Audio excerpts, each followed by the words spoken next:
Alright, so hello everyone, this is Jonathan Little, and I am thrilled to be here with you guys. For those who have yet to figure it out, I'm at the airport. I'm actually going to Malta as we speak. Actually, I'm not leaving until later tonight, but the only way that it made sense for me to do this was at the airport. So, you guys like the sound, it is acceptable, that's all I care about. If you guys have any questions about the hands I'm going to be discussing in this webinar, please feel free to type them in. If you have other questions about anything else pertaining to poker, please feel free to type those in after I am done with this webinar. We will probably do this webinar for about 30 or 45 minutes, then I'll answer your questions. So, we'll get to it. In today's webinar, I wanted to review a few hands with you guys from the CardPlayer Poker Tour final table that took place at the Bicycle Casino.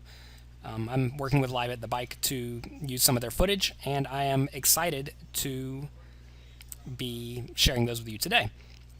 So, hopefully you guys saw the information from my email list. If you're not on my email list, you definitely can get on that at jonathanlittlepoker.com. And, yeah, alright, let's get to it. So, I wanted to first discuss with you guys the number one mistake that I see particularly small and middle stakes tournament players make, and that is the idea of betting to find out where you are at. So, we are going to review a hand. We are actually going to watch a video from Live at the Bike. This tournament is a $1,000 buy-in event, and this is the final table. Again, I apologize for any background noise or people around me yelling. So let's take a look at this hand. The blinds are 30,000, 60,000. Oh, looks like we are a little bit too far ahead. There it goes. 30,000, 60,000. And we have Josh under the gun raising at 30,000, 60,000 with pocket nines. Obviously, very standard play. Josh is a pretty snug player, but definitely reasonable. I think he plays pretty well, and he played pretty well at this final table.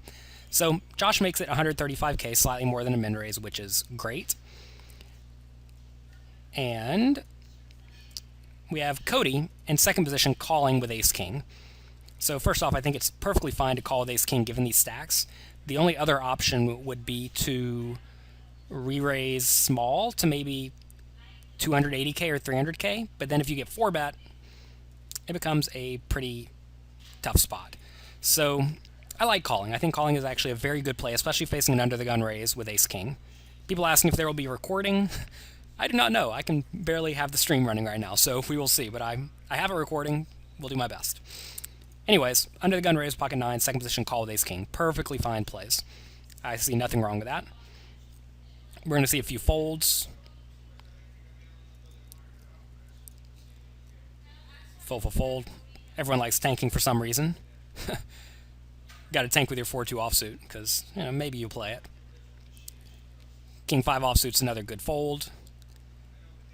This guy here his name is Amit. His name is Amac Online. He is a very good online player. He's been around for quite a long time. And he plays really good poker. You guys will see that if you watch more of these videos that I have prepared for you guys. Alright, anyways, Pac-Man's tanking for some reason. This is a hand that's an easy fold with King 5 offsuit on the button. Someone asked, would I call with 5-6 suited? Probably, but it depends a lot on the stacks. Like Amit right here, let's actually review this. So we see Amit in the small blind folding with pocket threes, and this is actually a good fold, because notice that he's getting right around 11-1 implied odds from the small blind, but he's out of position, and he probably doesn't want to put in that percentage of his stack, so I actually like this fold by Amit. Then we have Douglas with a 1.4 million stack, facing a raise to 135k with ace-king.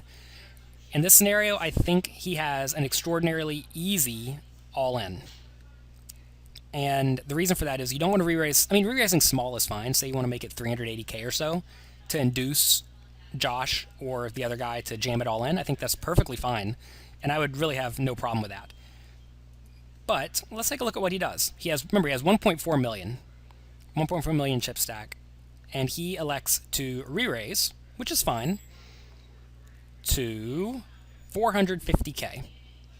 All right. So now I should go ahead and let you guys know that this Douglas player is fairly tight, right? I think he's one of the more snug players at the table. Josh is also not too incredibly active, though. He's what I would consider very reasonable.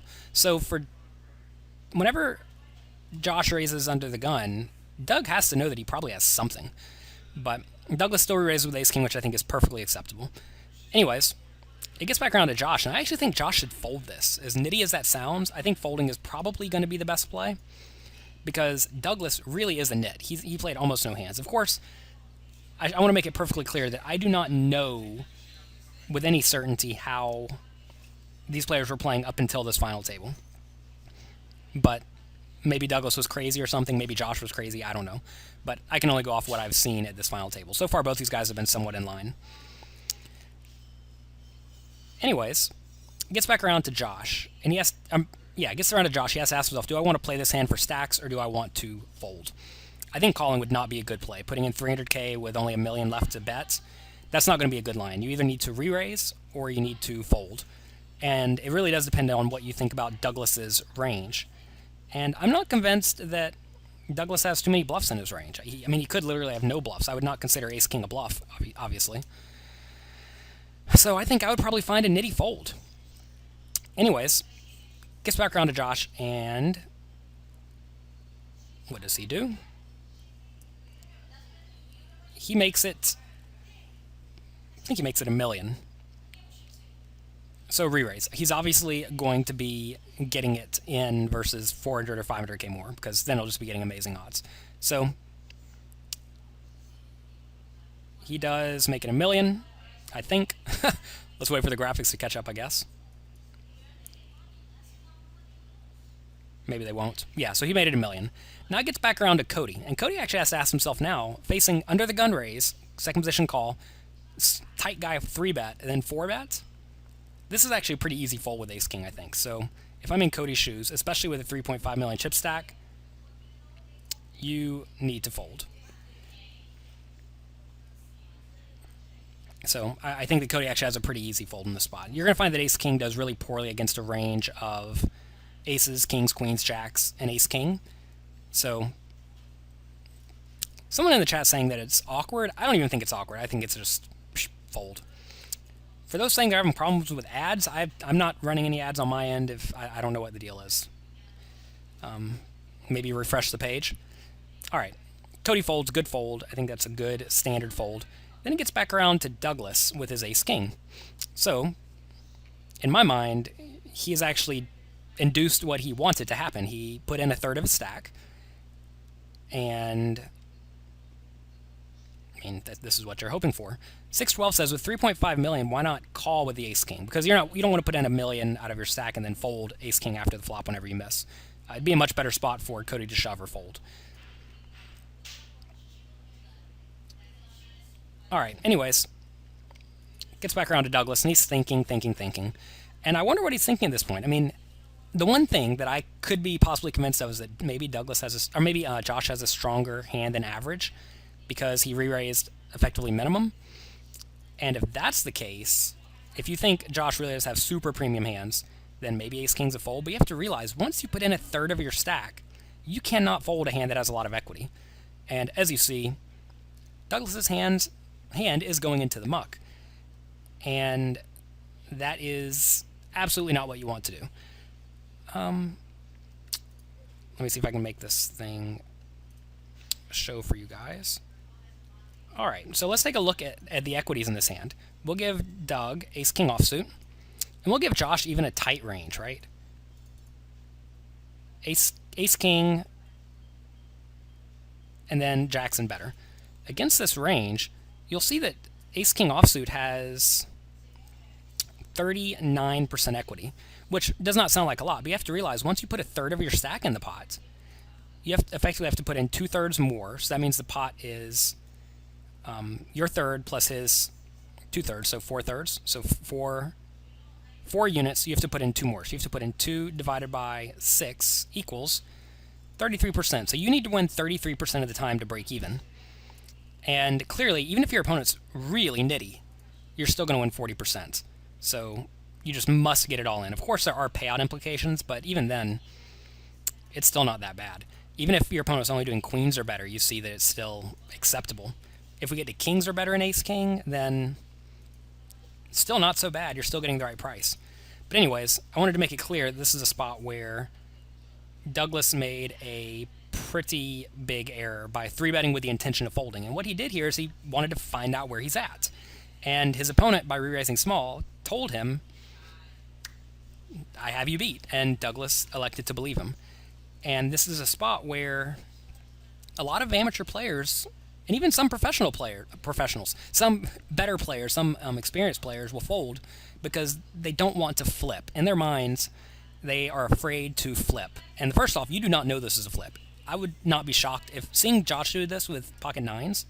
I think you could conceivably do this with ace queen as well, ace queen suited, especially.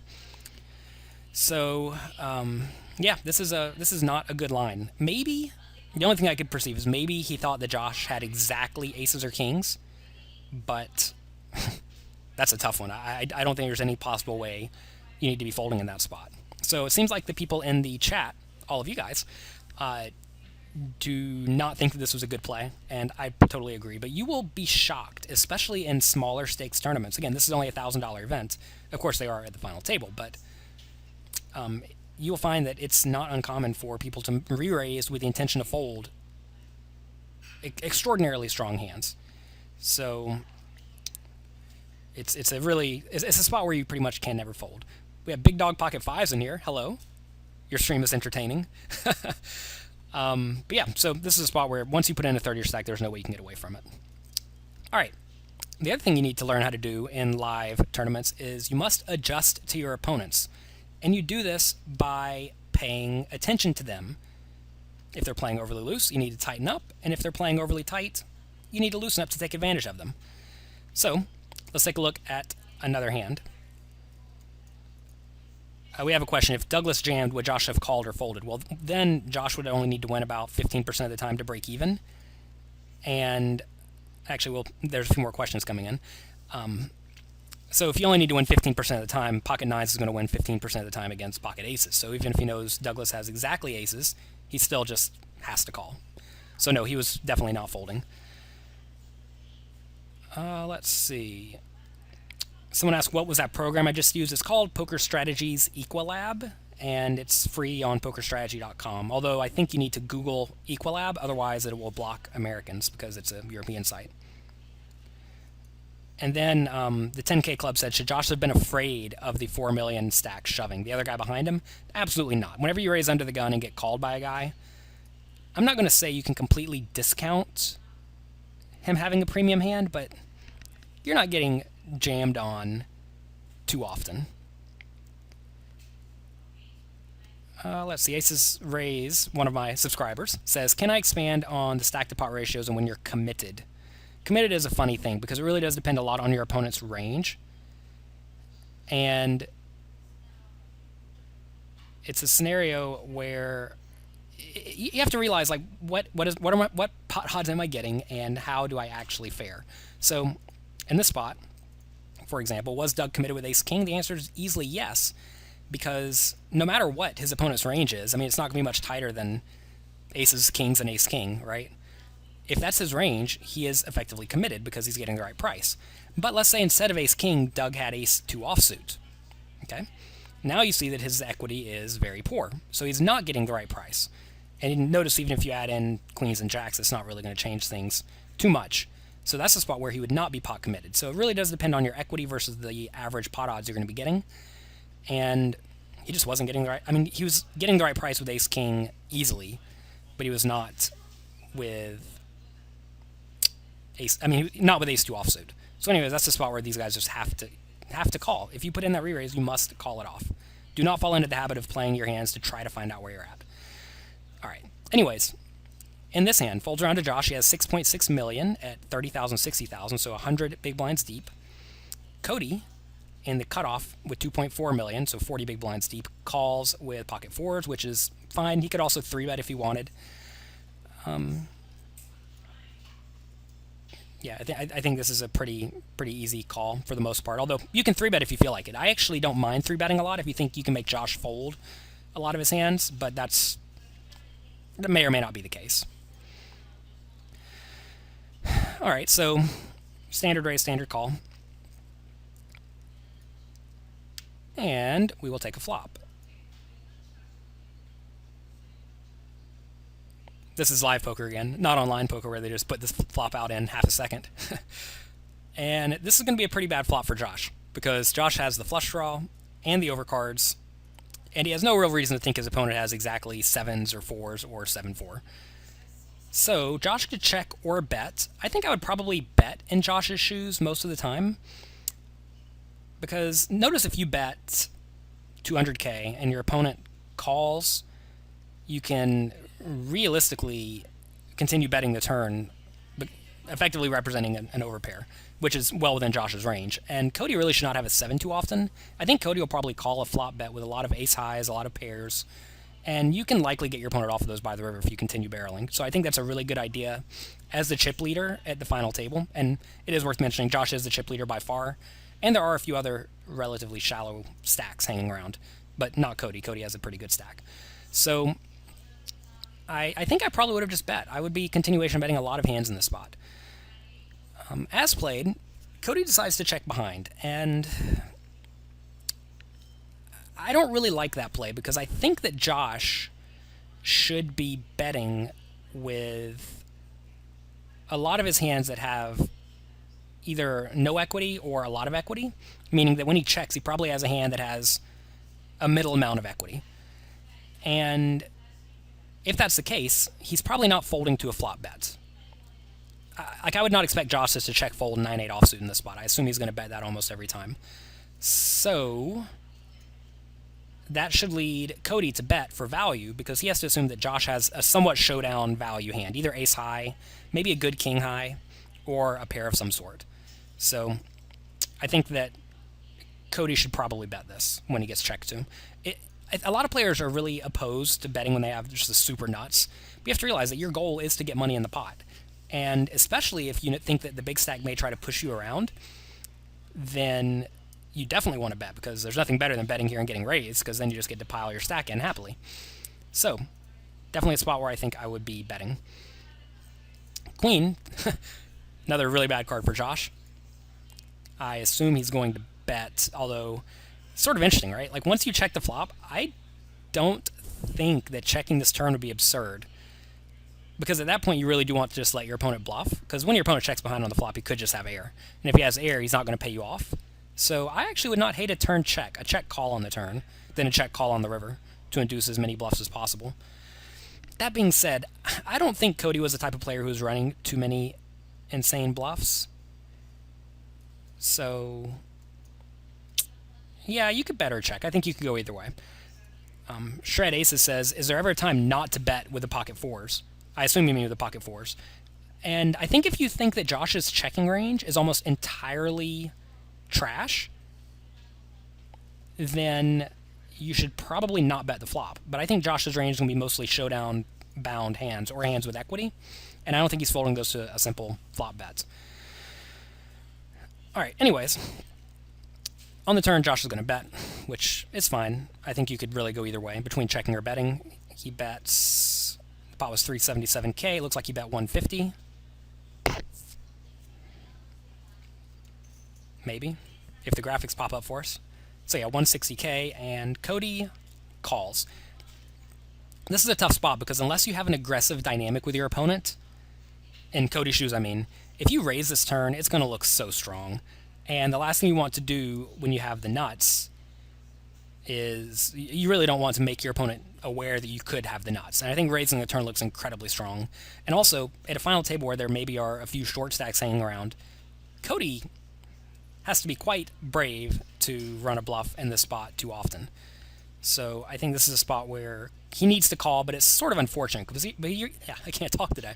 You're going to have a very tough time getting stacks in by the river if you call, but it's all you can really do, given the way the hand played out, which is another oh man, we went backwards. It's another reason why I think you want to instead bet the flop, because that allows you to build a big pot. Chuck says there are no super nits at the final table of a 1K. That is absolutely not true. If you guys watch this entire video, which I'll be discussing with you at the end of this webinar, there were some real super nits at this table. There were also a bunch of very aggressive players, but there were quite a few absolute super nits. Okay, so anyways, here we are again. I've rewound. I apologize. The 10K Club said, so is this a good spot for Cody to bluff with air? I actually think it would be. Oh man, we rewound. I apologize, man. We're this airport technology, man. River's a club. Let's pause for a second. It's hard to keep up with the chat and run this at the same time. So yeah, I think the turn would be a pretty sick spot for Cody to bluff, because I would never expect Cody to bluff. All right, so anyways, the river's a club, and Josh is going to bet. I think Josh does need to bet now. He could easily have a bluff, like ace-jack or jack-10. He could also easily have pocket twos, me trying to bluff his opponent off of a 4. So yeah, I think this is a spot where Josh needs to bet. For value, I mean purely for value. It's kind of a tough spot to get called by too many worse hands, so I think I'd bet small if I'm going to bet. Probably around 300k with my whole range, maybe 250k with my whole range. Because you have to realize, whenever you bet the turn, you're trying to get called by a queen or a 4. And if you blast it too hard, your opponent's not going to call a bet that large. So he bets 400k, which is perfectly acceptable. And Cody has 2.1 million left. And at this point, I think Cody needs to raise. I mean, he could be beat by King 7, Queen 7, or Kings or Queens, or 7s, but it's somewhat unlikely. I think if you're going to raise, though, I think you actually want to go all in. And he makes it 1.3 million, so 900k more. When your opponent bets again on the river, you have to realize he's probably going to fold to any raise size unless he has an extraordinarily good hand. I don't think he's going to call with one pair too often. So when I raise, I think he's going to call an all-in as equally likely as when he has a flush versus when he has a boat versus etc. So I think you need to shove to try to get full value from those hands. I don't think a flush is going to fold to a small raise versus a large raise much more often. I apologize for being scatterbrained today. I'm in a lobby with some people over here yelling. Hopefully you guys can't hear that. Anyways, he gets raised. And this is a spot where you really need to know your opponent, right? If you think your opponent is literally never bluffing in this spot, and you have the queen-high flush, you have to ask yourself, can I call? And the only concern for calling with the queen-jack of clubs is, would your opponent raise with 9-8 of clubs or 8-6 of clubs, etc., etc. So, I don't know. I mean, you have to ask yourself, would Cody want to risk a lot of his stack with the short stacks around? And I actually think if Cody has a bad flush, I think calling would not be insane. So, given the fact that I think that Cody probably has a good hand, I think that Josh probably needs to at least consider folding. The question then becomes, is he getting the right pot odds to call? So he has to put in 900 to win 3.3 total. So he needs to win about 30% of the time.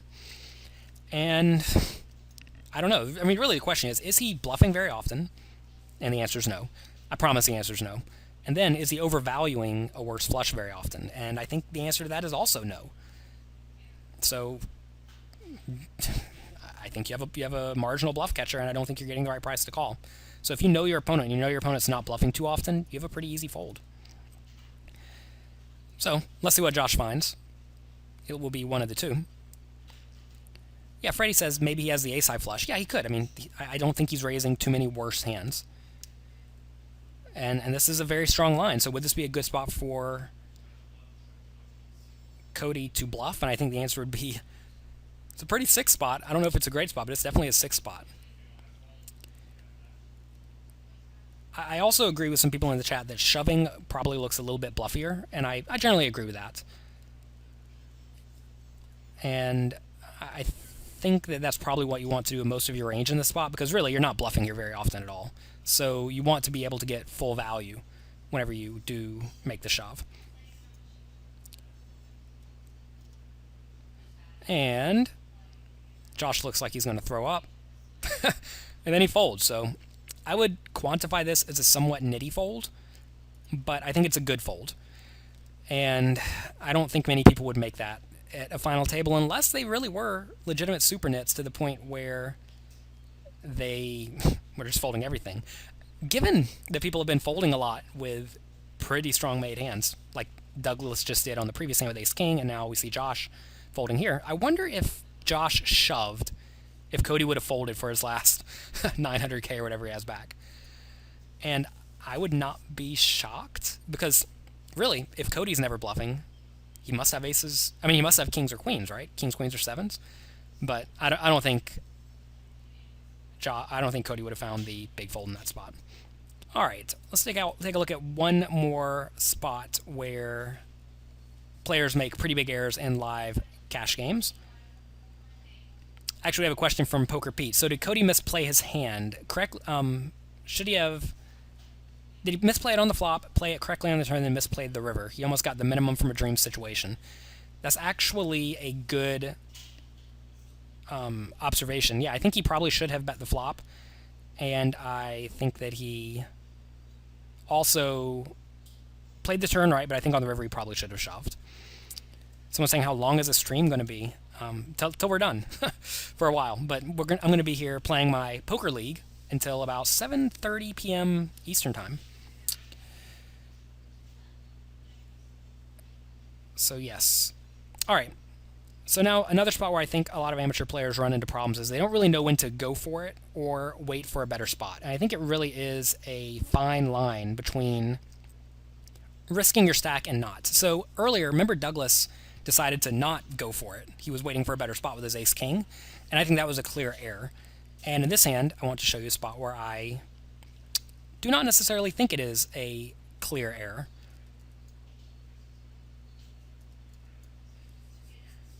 Deathwing says he has a good job, or a job dealing at a local casino. Nice. Congrats with that. Fisher says if so many nits make the final table, then why not play like one until you get there and then switch gears? Well, that's a legitimate question, because you do see some players who are very tight at the final table, but you're going to find that a lot of the players who play a tight strategy do not make it to the final table.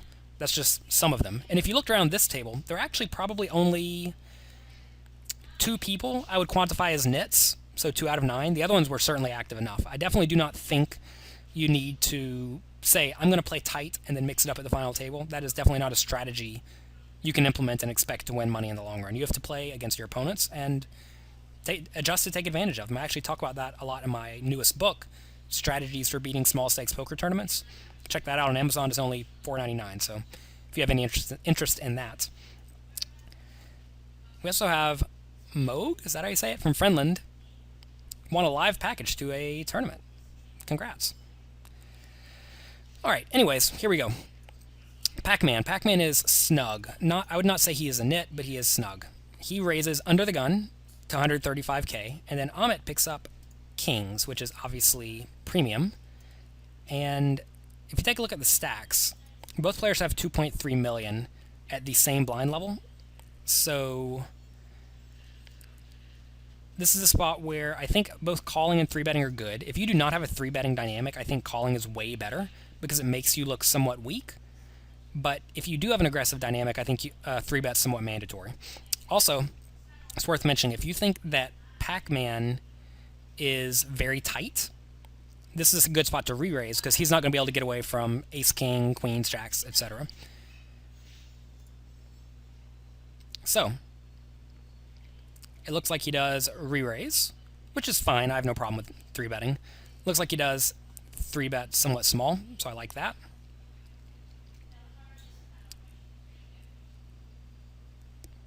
Gets around to John, who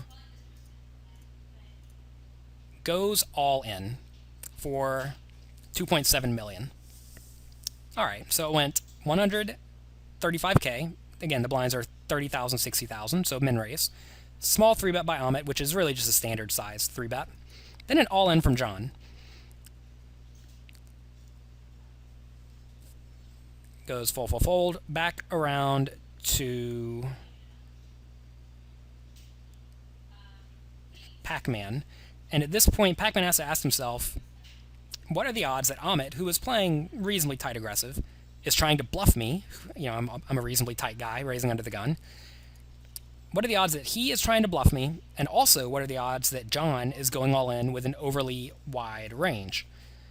And I would be somewhat shocked if both of those two things are happening, that John is losing his mind and Amit is also bluffing. So this is an interesting spot where if we take a look at some equities, let's assume that, well, so there's a problem with this analysis, right? In that we do not know if Amit's going to call off if Pac-Man goes all in as well. So we can't really assess his range too well. But we do know that, of course, John was losing his mind, but we don't know he's losing his mind, right? That's not a given. And against even this wide range, this losing his mind range, Ace King only has 50% equity, so it's not like Ace King is crushing this range. Maybe we'll make it even a little bit wider to see if that changes anything. And it's probably not. So it's going to be right around 50% equity. So that's how he's doing against that range. If he's against a tight Amit range, I do think Amit's going to have a tight range to 3-bet a tight under-the-gun razor, you'll see that Ace King's in pretty bad shape against that range. So let's assume that Amit is rarely folding. Let's give him jacks too. Let's assume Amit rarely folds and he's against the other hand. You'll see that Ace King offsuit only has 25% equity. So this is a spot where I think he actually needs to find a pretty easy fold. This is relatively similar to the spot that Cody had in the other hand, where it went Josh under the gun raise, Cody call, 3-bet by Douglas, 4-bet by Josh. You just have to fold your Ace King when the action gets crazy, because quite often you are not in great shape with your Ace King. So if there is a spot to wait for it, if you want to wait for the better spot, I think this is probably it, as unfortunate as it appears. You never want to fold in this spot, but I think it's probably going to be smart. So, can he get away from it? I do not know. He's probably trying to... I don't know if he's trying to get reads on players or not, but you can often try to talk to, especially the initial raiser, and get a read on if he's comfortable or if he's planning on calling. You'll find that in general, most guys who are checked out of the hand, like say Amit knows he's folding, he'll usually be a little bit more relaxed in this spot, I think. And if that's the case, I'm not saying Amit will do this because Amit's a world-class player, but some players will be like, oh, hell, the guy went all in, I have to fold. And if that's the case, then Pac-Man could be a little bit happier making the call, because I should make it clear that even, like, say we know Amit's going to fold, Pac-Man probably should call, because we knew he had roughly 50% against a losing his mind range and is probably 40-something% against a snuggish range. So if that's the case, given the pot odds, he should probably get in there. But given the fact that we don't know that Amit's folding, I do think this is a pretty standard spot. Someone says that in California, is it okay to talk three ways? Because in Vegas, they don't allow you to. I mean, the rules are different everywhere. Some places they let you talk, some places they don't. I don't think you're supposed to be talking in a multi-way pot, but some people do it.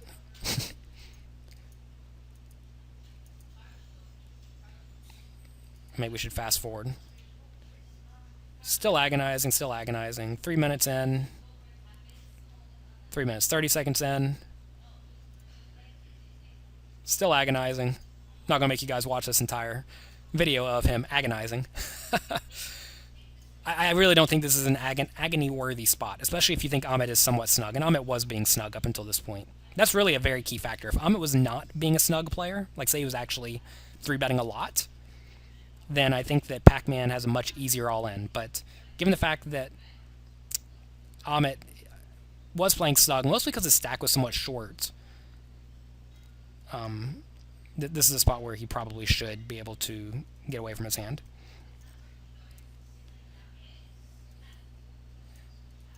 So, it's definitely worth noting, Keep Calm Stacked Chips says, whenever Pac-Man goes into the tank and acts like this, does that discount aces and kings from his range? And I think the answer to that is absolutely, unless he is known to do these sort of angle shot type plays. So yeah, I actually think this is a really bad play, because it's going to allow Amit to confidently call off with pocket queens, which is obviously not what Pac-Man wants. So once he stands up and starts acting a little bit absurd, you have to realize he probably does not have the aces or kings. So that's going to allow you to easily call off with your kings. Of course, Amit makes super standard call. and the hand's effectively over. I don't really care how the board runs out, but the hand's effectively over. Someone says, I think a shot clock should be applied to live tournaments. I think it is kind of sad that people think a shot clock is needed, but well, I don't think it's sad that they think it's needed, because maybe it is. But I think it's sad that people make that even a thought process. Like, why would you want to make the game unpleasant for everyone else? Because in turn, they could turn around and make it unpleasant on you. And also, if you're a good player, a shot clock is actually really good for a good player, because you want to play as many hands as possible. And if you can not play a bunch of super slow hands, that's generally going to be a better thing for you. Amit's, of course, thrilled. It seems like you guys want to see what happens. Yeah, Amit's definitely happy to see Pac-Man agonizing, because that means he does not have aces.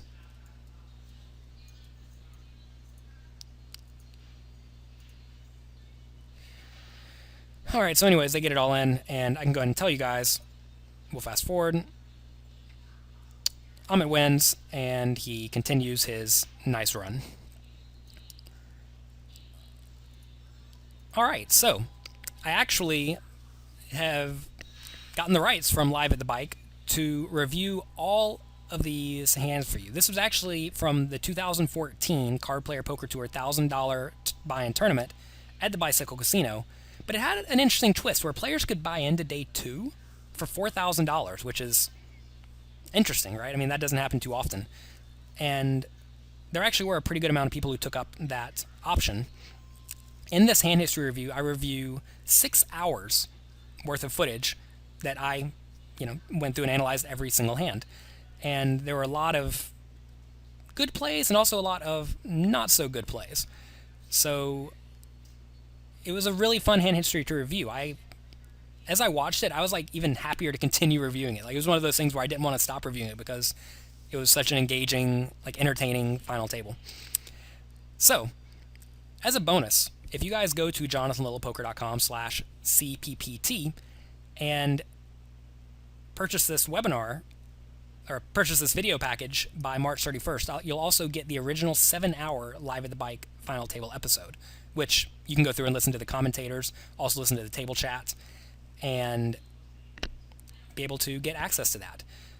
If you guys have any questions, please feel free to type them in. All right, tournament tips for your first big live tournament. What would I suggest? I think that for your first live tournament, you have to go there and realize that you are probably going to be giving away way more than your opponents are going to be giving away, so you really want to try to be somewhat stoic, right? Don't go there and not be oblivious to physical tells. I think that's very important. Also, realize, especially if you come from an online background, that a lot of your opponents will be playing a much more loose, splashy game than you are used to, because in live poker, it seems like players are not afraid to see flops. They really want to see flops. And for that reason, their ranges are going to be different than if you come from a traditional online background where players' ranges tend to be a little bit more tight and aggressive. So those are a few tips. But actually, pretty good advice. Check out this CardPlayer Poker Tour video. It is actually incredibly discounted for you guys today. I think that would be a very good start to at least give you an idea of what is going on at the live poker table. All right, Shred Aces. Do you use a hand combination math in your assessment at the table?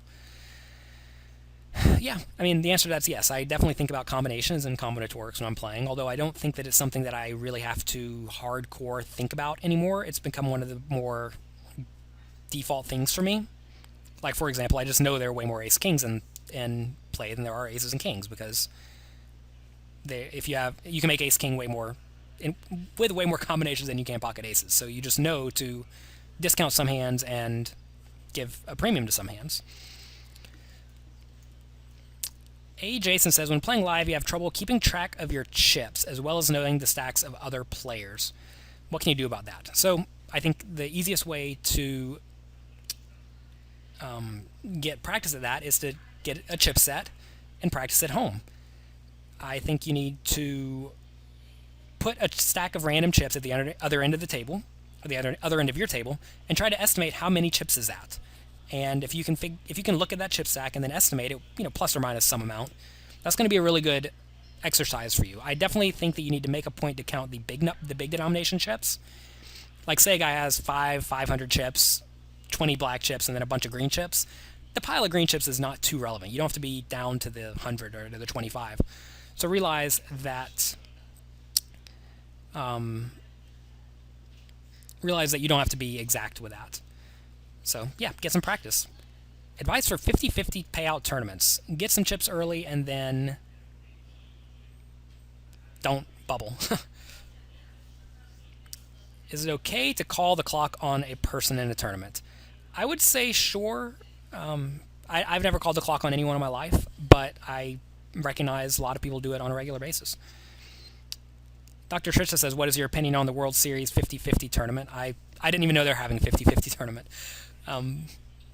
A lot of people find it a little bit odd that I'm somewhat lax when it comes to following tournament structure stuff, but I really don't care that much. And I just show up and play good poker. That is my job. Do I think a lot of current pros are lazy and do not train enough? Yes, but I think also the players at the very top of the game are the exact opposite. We have a question. Do I think it is better to get good at one specific form of poker, like multi-table terms or sit and goes, or to play every form? I definitely suggest you get good at one form first, and then branch out into others. Whenever I first started playing poker, I exclusively played sit and goes for a very long time, and I'm confident that that has been one of the reasons I've done so well at final tables, besides being lucky. But I've done really well at final tables, and also once I branched out into multi-table tournaments, I was already at least comfortable with part of that. But I think if you try to jump around, especially to other games, that's not going to be beneficial for you. Let's see. Have I ever played against Alec Torelli? I've actually final tabled 2 tournaments back-to-back with Alec Torelli at the Bellagio, and he won both of them, and I took second in both of them. And I think he plays good. Keep Calm Stacks Chip says he acts in a fast manner. I suggest you go in a somewhat paced manner. I think I usually take about 3 or 4 seconds before each action. I generally know what I'm going to do pretty quickly. I usually take a little bit more time on the turn in the river, but beyond that, I think going fast is perfectly acceptable. Milk is Chillin' says they have a question about the when to go for it scenario. When is it? When should you just accept that a hand is a cooler? And it's tough to know if you don't actually recognize when they are coolers. Like, for example, Pac-Man may have looked at that hand if we went with the ace-king and said, oh, ace-king, I've got to go broke with it. But he was smart enough to look at that scenario and say, well, when it goes raise, 3-bet, 4-bet all in, ace-king is not a great hand. It's not necessarily a cooler. If he had something like queens, that would have been a little bit harder to get away from. Or say he had kings and Amit had aces, then yeah, you're going broke there because he doesn't have to have exactly aces. So it is difficult to know unless you have a lot of experience, but I think that you have to ask yourself, is legitimately everyone else going broke in this spot? And most of the time, if the answer is yes, then it's fine, but you have to be able to look at that from the other point of view, right? You have to be able to look at that from your opponent's eyes. If you're only looking at that from your eyes, that does not necessarily tell you enough, because if you're going broke there every time, that does not mean everyone else is going broke there every time. Do you use any apps for tournaments? No, not really. I do keep a note file in my phone of every person I play with who I know, and I consult that pretty often. Gary Hotmail says, is there an easy-ish way to learn ranging? Definitely check out the Poker Strategy Equilab. That's a free program that can help you at least get started with that. Chris Jam says, he likes my stuff. Thank you. So Persuade by Asking says that they're about to try taking notes like I suggest. You can check out how I take notes at the poker table at jonathanlittlepoker.com/notes. And did I ever have troubles with missing information? And yes, I did. And for that reason, at the top of every page, before I get around to that, I write HSBP for hands, stack, blinds, and position. And I know that those were some of the things that I would tend to forget. So if I write that at the top of every page, those are the first things I fill in, and then I don't forget those things. If you find that you are constantly forgetting something, then You definitely want to do something to remind yourself about that.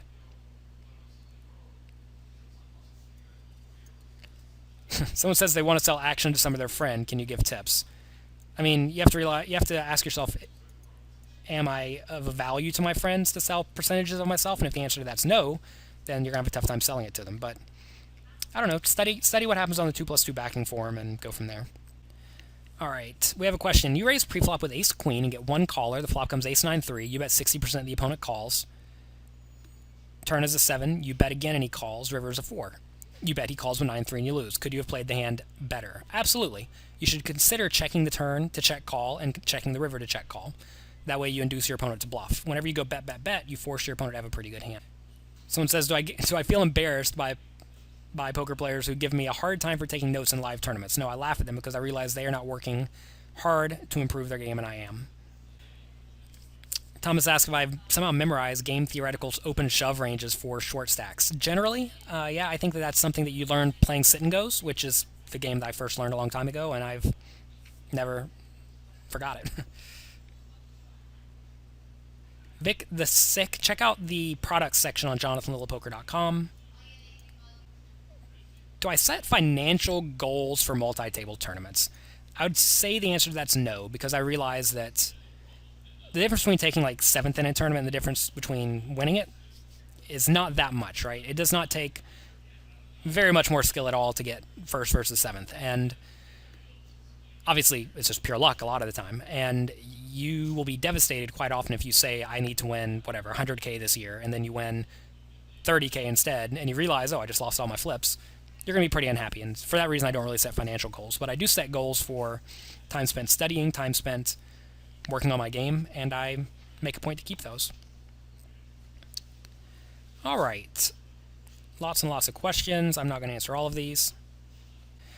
RM Hudspeth, one of my subscribers, says, oh, for all the subscribers, by the way, you can get a lot of emoticons now. We have some new ones, so check those out for those who have not played around with those yet. Those are for the subscribers, and also subscribers get access to all of the videos I've made on Twitch.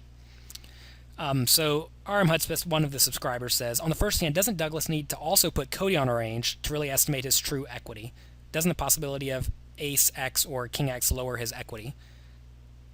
The thing is that you have to realize that Josh could have Ace King just as often as Cody could have Ace King, or Cody could have Pocket Jacks. So you don't know that he has an Ace or a King being taken out. Someone asks, am I playing the Colossus event? Is it worth my time? I am playing it. I play pretty much all the World Series events. All right, so Milky is chilling. Said something about this earlier, but I think this is who said something about this earlier. Okay, in that spot, if I can, you can't figure out if you can fold. You wonder more about pre-flop pocket pairs. For example, 8-8 9-handed is 78% to be the best pair. What percent of my stack is in the middle when you? I don't really understand what you're talking about here. You're saying something to the effect of this hand is likely best, but you have to realize when it goes raise, 3-bet, 4-bet, 8s is not likely best. So you have to be aware that equities change. Which poker books do I read? I'm currently reading Will Tipton's book on Heads Up Poker. I worked with him on my book, Excelling at No Limit Hold'em, that'll be out in June, and he's a sharp guy. So I'm excited to be working with him, and I'm currently working through his books. They are very game theoretical and pretty dense. Yeah, so my dad plays primarily live tournaments, so I would send him to a video series that discusses live tournaments. And here it is, jonathanlittlepoker.com/CPPT. It shows all of my thoughts on how to play at a live final table. And there are spots in that final table where some of the opponent's ranges are very wide, and there are other spots where the opponent's ranges are extraordinarily tight. So it's fun stuff. What are my thoughts on PLO? I like PLO. It's a gambling game. That is primarily what I play in addition to tournaments whenever I play online. How do I find my leaks? The way I find my leaks for the most part is to share my hand histories with my friends. They take a look at my hand histories, they go through them, and if there is anything that they disagree with, they tell me. I look at some of their hands. If there's anything they disagree with, I tell them, and then we discuss it. And of course, that's not necessarily the best way to do it because you have to assume that your friends are very good. And you also have to assume that whenever you both agree, you're both right, and that's not necessarily true. So you can also run math away from the table on a lot of spots. And usually it just comes down to quantifying your opponent's range and then seeing how your range does against that person's range. RM, I appreciate you helping with the Camtasia Studio, but I got it. It's right at 30 minutes. And I'm pretty good at it, believe it or not. Let's see. Someone's asking about posting a review for my newest book, Strategies for Beating Small Stakes Poker Tournaments. Yeah, you can still do that, although I think we said that it was over. I mean, whenever we say it's over, it's generally over. But you can email the review to the support email, and we will do our best with that. What's the difference between floattheturn.com and jonathanlittlepoker.com? Float the Turn is a training site where I post me and also a few of my coaches who I've picked. They post videos each month. And also, we do live webinars that are exclusive for the members, sort of like this, except for it's more generally question and answer. And so we do private webinars on there as well. That is what Float the Turn is. We post training videos, we have a forum, and we post question and answer sessions. JonathanLittlePoker.com is simply my personal site. I have some training products on there that are more of standalone training products. They're usually a little bit more in depth on a specific topic. Like this one, for example, JonathanLittlePoker.com/CPPT is very specifically geared towards live final tables, and I go pretty deep on it. We go over it for 6 hours, and that's a little bit more in depth than what Float the Turn is doing, at least in terms of the videos. And also, I post a blog every week for free. I post a free podcast there each week. So that is what JonathanLittlePoker.com is. Do I believe online poker is not rigged? No, online poker is not rigged. Milky says he likes my books. Thank you very much. I appreciate it. If you subscribe to Float the Turn, you do not get access to the 6-hour videos and whatnot.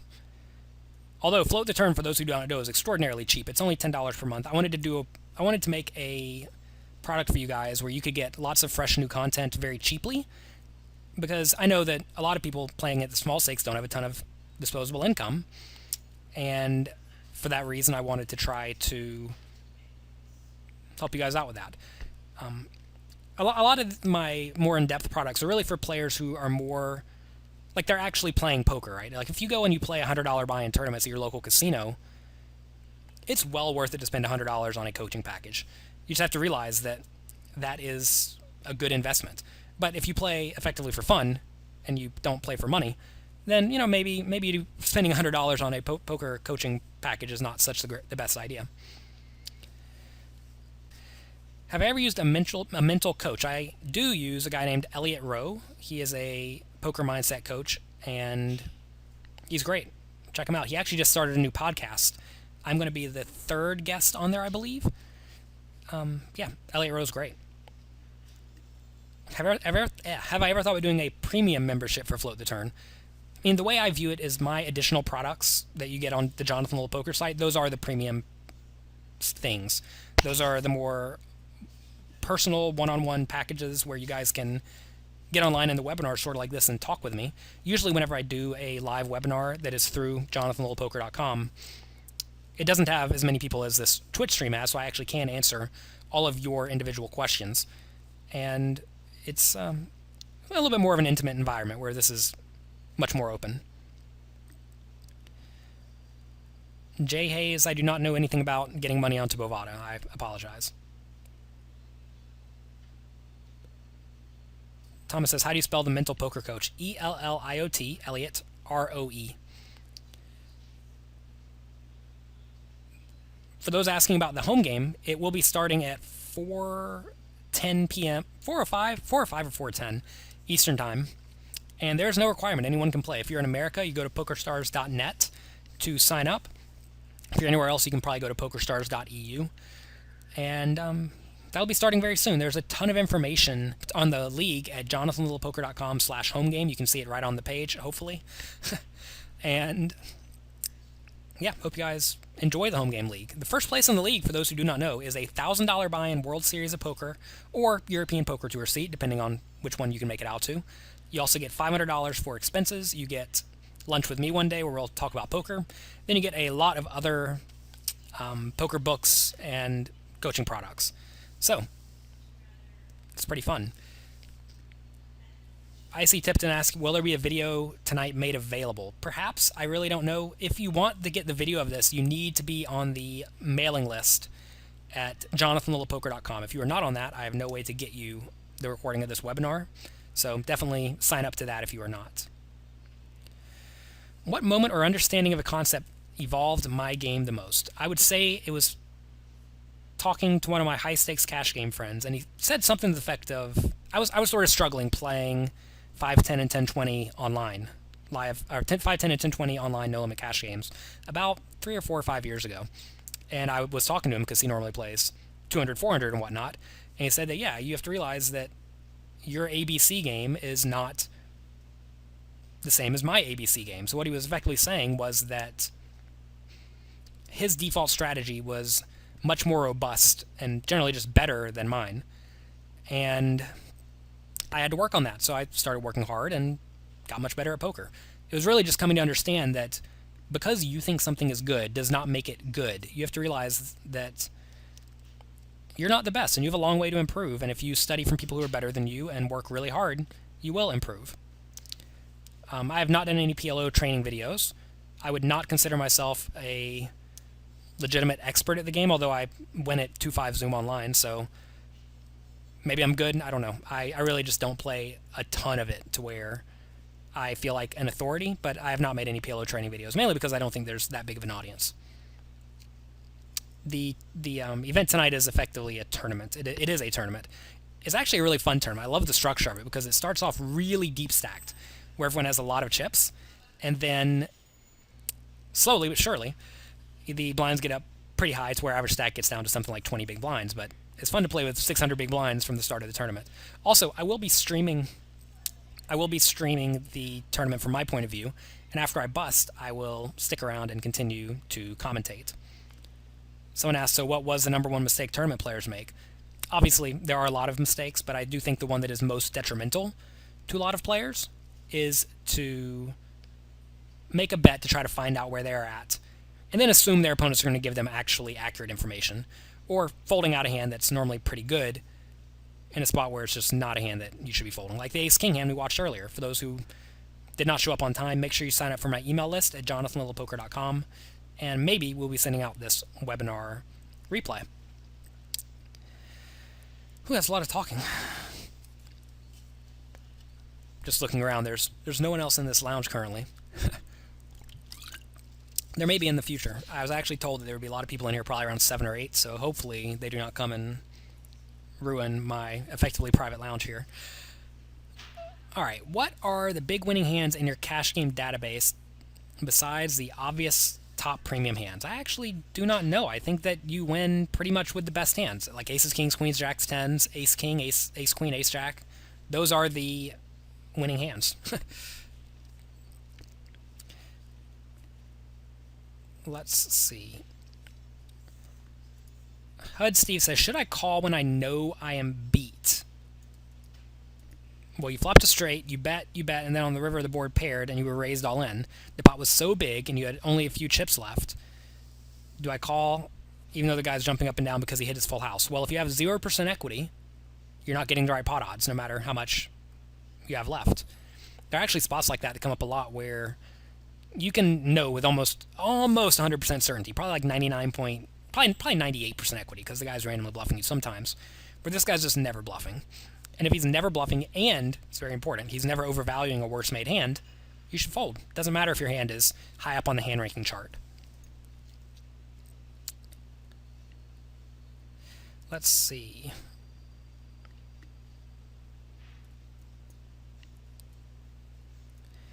Milky is talking about feeling good sometimes and feeling bad sometimes when playing poker. You have to realize that you are going to go through swings, and that is okay. Swings are very standard. Someone says, how many hours until my flight? My flight is at 9 o'clock, so I'm not going to miss it.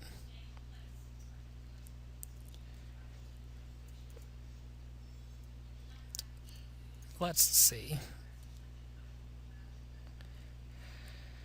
Alright, Freddy says, if a player limps after the blinds, you know you make it 5 times the limp. However, what if another player makes a bigger raise after the limper? You can't 5 times that raise, can you? What's the best thing to do, assuming you have a premium hand? Generally, whenever you raise someone, you want to be raising roughly the size of the pot, okay? So the way this works is pot size raise equals 3 times the last bet. You guys can't see this. 3 times the last bet plus any additional money in the pot. So pot, if there's one limper, pot equals 3 times the last bet, which is 1 big blind, that's the limper, plus 1.5 big blinds from the small blind and the big blind equals 4.5 big blinds. And you said that you knew that you're supposed to raise to 5 big blinds when there's one limper, and here it is. You're making slightly larger than a pot size raise.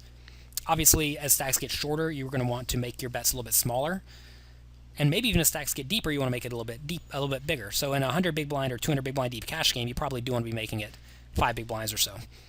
All right, so let's say instead pot equals, let's say now there was a limper and then a guy made it 5 big blinds. So 3 times the last bet, which is 5, plus the limper plus the big blind and small blind equals 16.5 big blinds.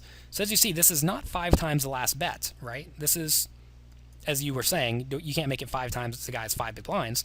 No, you can make it 16.5. And once the bets start to become fairly large, you can make generally smaller bet sizes. So that's how you go about figuring out what is a pot size bet.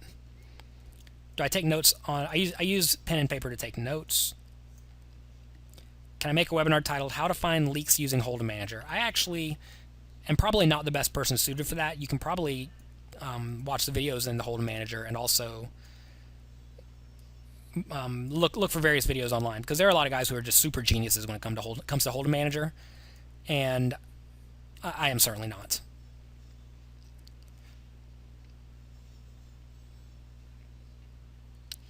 Let's see. All right, we have a question. Blind 600, 1200. Loose aggressive player raises to 2.8 thousand. You shove 25 big blinds from the small blind with ace king. It's fine. Also, your English is good. Says you're from Brazil. Sorry for your mistakes. Yeah, no mistakes. Yeah, it makes perfect sense. I think that's a fine shove. You're shoving for a little bit, maybe a little bit too much, but there's nothing wrong with shoving there. It's definitely going to be plus EV. Your other option is to 3-bet small if you think he will go all in with a very wide range, like, I don't know, ace-9 offsuit and king-3 offsuit, because he's crazy. And if that's the case, then yeah, you want to be raising small instead.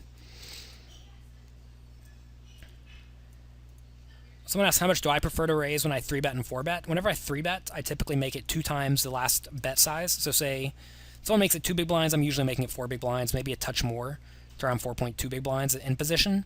Out of position, I do a little bit larger. 4-bet's also very small. In tournaments. In cash games, I tend to make it a little bit bigger. You're going to find that your sizing typically depends on the stack sizes. And as the stacks get deeper, you want to make bigger and bigger bets.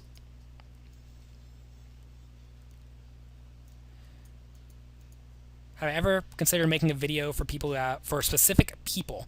I mean, I do private coaching. You can check out private coaching rates at floattheturn.com under the coaching tab, which is effectively that. Whenever I do private coaching with anyone, a lot of coaches don't do this, and I cannot comprehend why, but I record all of our sessions, and at the end, I always try to recount the things that are most important that you need to be taking away from this coaching session, or things that I have learned. And yeah, I can not even comprehend why people or other coaches do not do that. So yeah, definitely, if you have a poker coach, have the poker coach record your sessions for you to watch. But yeah, that is effectively what my coaching packages are. How many hours are required to be a statistically significant sample in live cash games? It depends on what you're trying to get significant sample for what. Some stats take longer to populate than others, but you need a lot of hands in live cash games. You have to realize whenever you're playing live, you're playing something like 40 hands per hour, and it's not uncommon at all for good players to have 100,000 hour or 100,000 hand break-even stretches. So let's get out the calculator.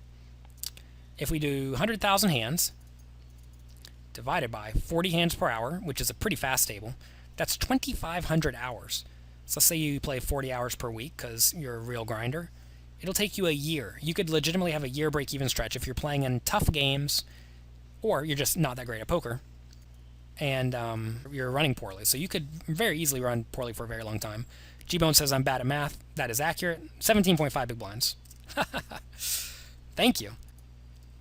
How much is my coaching? My coaching is currently $300 per hour, but I am really not taking too many new students, mainly because I would much rather be spending my time helping all of you on Twitch or in my private webinars where I can help, 10 or 15 or 30 or 100 people at a time. And I would rather do that than coach one person at a time. Someone's saying that 16.5. No, this is accurate. It was 3 times the last bet, which was a 5 big blind raise, plus the 1 limper, plus 1.5 for the small blind and the big blind. So yeah, 17.5. All right, let me see when this tournament starts. Oh my gosh, everyone wants to play now. If you have not signed up for my league yet, please make sure you get in there so that I can accept you. So 15 minutes till the tournament starts. So it does start at 4:05 p.m. So what I'm going to do, since I've been talking this entire time, I'm going to take a break. I will actually start the stream back up probably in about... Actually, I'm going to turn the stream off, and I'm going to immediately start it back up. But I won't be here. I'm going to come back whenever the tournament starts, slightly before the tournament starts. And I'll talk to you guys in chat whenever that happens. So please don't leave. Go take a break. Go get a drink. Enjoy yourselves. And I will be back very shortly. Thank you all very much for being part of the webinar.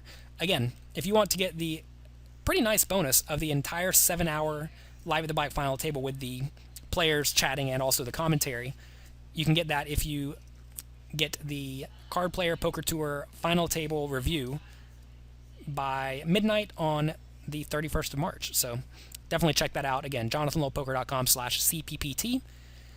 And I'll be back in probably around 15 minutes.